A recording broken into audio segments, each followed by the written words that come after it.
Terima kasih Anda masih menyaksikan Kompas Siang. Saudara. Aliansi Rakyat Indonesia Bela Palestina menggelar pawai dan aksi unjuk rasa memperingati setahun genosida Israel di Gaza. Massa bergerak dari kawasan Patung Kuda ke Kedutaan Besar Amerika Serikat. Berikut liputan jurnalis Kompas TV Nanda Aprilia pagi tadi. Saudara, hari ini Minggu 6 Oktober 2024, sejumlah elemen masyarakat yang tergabung dalam Aliansi Rakyat Indonesia Bela Palestina menggelar aksi di depan Kedutaan Besar Amerika Serikat. Aksi dimulai tadi sekitar pukul setengah 6 pagi dengan titik awal berada di Patung Kuda atau Patung Arjuna Wijaya. Kemudian Long March berakhir di sini di depan Kedutaan Besar Amerika Serikat. Dan aksi hari ini, saudara, ada dua poin. Yang pertama tentu ini adalah untuk memperingati 1 tahun genosida Israel di Palestina. Kemudian juga ini memperingati sudah 76 tahun, artinya konflik antara Israel dengan Palestina ini bergulir. Lantas apa saja poin-poin yang disampaikan di aksi hari ini? Kita akan berbincang lebih lengkap lagi dengan Ketua Pelaksana aksi hari ini bersama dengan Eko Setiawan. Selamat siang Pak Eko. Minta waktunya dengan Kompas TV ya Pak ya. Pak, boleh disampaikan apa-apa saja poin yang disampaikan dalam aksi Bela Palestina hari ini? Tentu ini menjadi harapan kita semua bahwa pemerintahan yang akan datang yang dipimpin oleh Presiden yang terpilih Bapak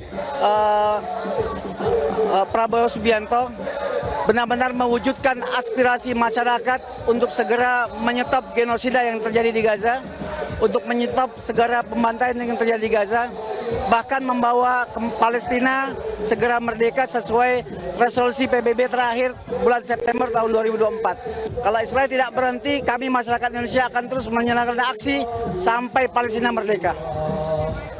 Terima kasih. Tadi garis bawahnya ya Pak ya. Terima kasih banyak Bapak.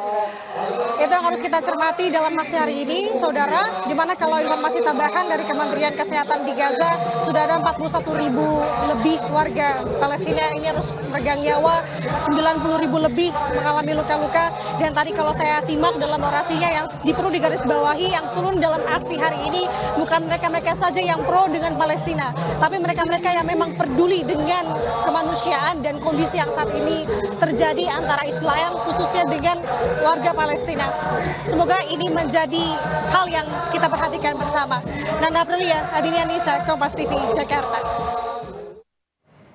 Bukan hanya di Indonesia, massa demonstran pro-Palestina turun ke jalan di London, Inggris pada hari Sabtu untuk menyerukan gencatan senjata menjelang peringatan pertama serangan Hamas terhadap Israel. Aksi unjuk rasa besar-besaran juga direncanakan di beberapa kota Eropa, termasuk Paris dan Roma. Dengan pertemuan terbesar diperkirakan terjadi mulai Sabtu hingga Senin. Menjelang tengah hari, ribuan orang telah berkumpul di Russell Square, London Pusat. Beberapa penyelenggara pawai mengatakan mereka berencana untuk menargetkan perusahaan dan lembaga yang mereka tuduh terlibat dalam kejahatan Israel, termasuk Barclays Bank dan British Museum.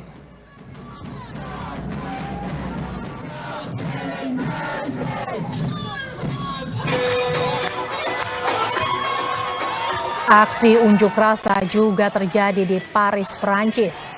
Beberapa ribu pengunjuk rasa berdemonstrasi secara damai di Paris pada hari Sabtu sebagai bentuk solidaritas terhadap rakyat Palestina dan Lebanon. Banyak yang mengibarkan bendera Palestina dan memegang poster bertuliskan "Hentikan genosida, bebaskan Palestina, dan jangan sentuh Lebanon". Sebelumnya, Presiden Prancis mengumumkan bahwa ia mendukung penghentian pengiriman senjata ke Israel jika senjata tersebut akan digunakan di jalur Gaza.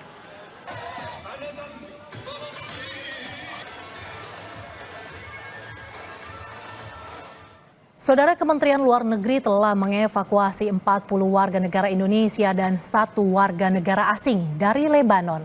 41 warga yang dievakuasi itu kini telah berada di Amman, Jordania. Evakuasi 40 WNI dan 1 WNA ini dilakukan oleh Kemenlu melalui jalur darat dari Beirut, Damaskus, dan Amman. Saat ini masih ada 116 WNI yang masih tinggal menetap dan belum memutuskan dievakuasi dari Lebanon. Kementerian Luar Negeri mengimbau WNI di Lebanon untuk tidak menunda proses evakuasi karena eskalasi konflik semakin memanas. gelombang kelima evakuasi warga negara Indonesia melalui jalur darat dari Beirut, Damaskus, dan kemudian Amman, alhamdulillah telah berada di kota Amman, Yordania, dengan selamat dan aman. Jadi saat ini total warga negara kita yang sudah kita evakuasi melalui jalur darat dalam 2 gelombang ada 40 warga negara Indonesia plus 1 warga negara asing, spouse dari warga negara Indonesia. Dan ke-41 evakui tersebut sudah berada aman dan selamat di kota Amman, Yordania. Usai peringatan HUT TNI kemarin, Presiden Joko Widodo angkat bicara soal eskalasi konflik di Timur Tengah. Pendekatan dialog adalah satu-satunya jalan untuk meredakan konflik di Timur Tengah. Ya, sebetulnya memang kalau semua negara melakukan pendekatan lunak, melalui dialog, melalui bertemu, melalui komunikasi yang baik, saya kira peristiwa di Palestina, di Gaza, di Lebanon bisa kita hindari. Saya kira memang dialog adalah jalan satu-satunya untuk menyelesaikan konflik yang ada di Gaza, di Lebanon, Israel dengan Palestina, Israel dengan Hizbullah, Iran dengan Israel. Saya kira harus diselesaikan di meja perundingan dan semua harus menahan diri untuk tidak memperbesar eskalasi yang ada. Pemerintah Amerika Serikat mendesak Israel menahan diri setelah Iran menyerang Israel dengan ratusan rudal, menyusul tewasnya sejumlah pimpinan kelompok proksi Iran. Selain menghadapi rudal Iran, Israel kini berperang di 2 sisi, di Lebanon Selatan dan jalur Gaza. Selengkapnya ikuti laporan tim VOA berikut ini. Israel kembali dihujani rudal dari Iran. Meski sebagian besar ditangkal, sejumlah rudal balistik jatuh di Israel Selatan dan Tengah dan tepi barat. Serangan ini membuat jutaan warga di Israel mencari tempat berlindung. Seorang diaspora Indonesia di Tel Aviv termasuk yang cemas dengan serangan ini. Jarak tempuhnya itu cukup jauh karena bisa dikirim dari Iran sampai ke Tel Aviv. Dan juga balistik misil ini sering digunakan oleh Hizbullah dari Lebanon dan bisa mencapai Tel Aviv karena jarak tempuhnya cukup jauh. Dan menurut berita lokal di sini, ketika kami melihat televisi, ada sekitar 200 balistik misil yang dikirim dari Iran. Dan itu membuat red alerts dari SOFAR maupun Homefront Command di seluruh wilayah Israel dari utara ke selatan semuanya berbunyi. Seluruh wilayah. Jadi this is not something normal.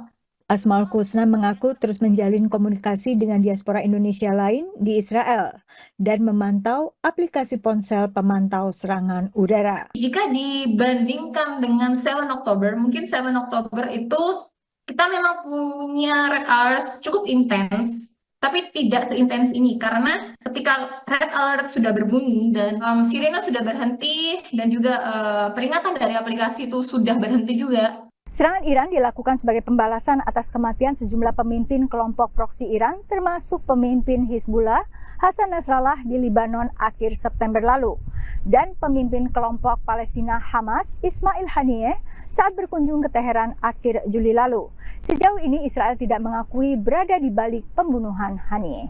Serangan Israel juga dilakukan di tengah operasi darat terbatas di Lebanon Selatan. Our war is not with the people of Lebanon. It's with Hezbollah. This is a clear message to the international community. Israel mengatakan ofensif ke Lebanon dilakukan untuk memungkinkan pemulangan sekitar 63.000 warga Israel Utara yang mengungsi sejak meletusnya perang Israel-Hamas 7 Oktober lalu. I would say that the biggest focus for me as a person looking at this as somebody from the outside inside is the arsenal and the weapons themselves, but the capabilities that Hezbollah built adjacent along Israel's northern border. Tapi sebagian analis menyaksikan strategi Israel. Hezbollah has been very clear that if Israel stopped bombing Gaza, they'd stop attacking northern Israel. So if the security of Israeli civilians in northern Israel is really the problem, Israel just needs to stop bombing Gaza and withdraw its forces. And they get the hostages back too.